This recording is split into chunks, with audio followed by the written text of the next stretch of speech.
الجزيرة تسجل حضورها بقوة في الليغينيول دو مغرب، خاصة في الحوارات مع السياسيين المغاربة، وخاصة منهم رئيس الحكومة المغربية عبد الإله بن كيران اللي باش نشوفوه توتسويت مع زميلنا فيصل القاسم.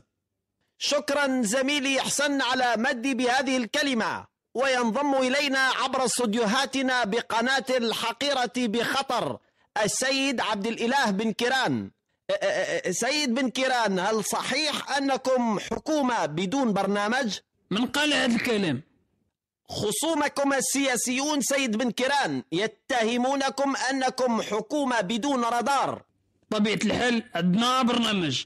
أنا كنت في الدار البيضاء منذ أيام، والأسبوع الفارط كنت في وجدة، وعندي برنامج ديال اللقاءات مع المناضلين في مدن مغربية أخرى. كاين طواف في المغرب للدراجات، وكاين طواف عبد الإله بن كيران الاجتماعي.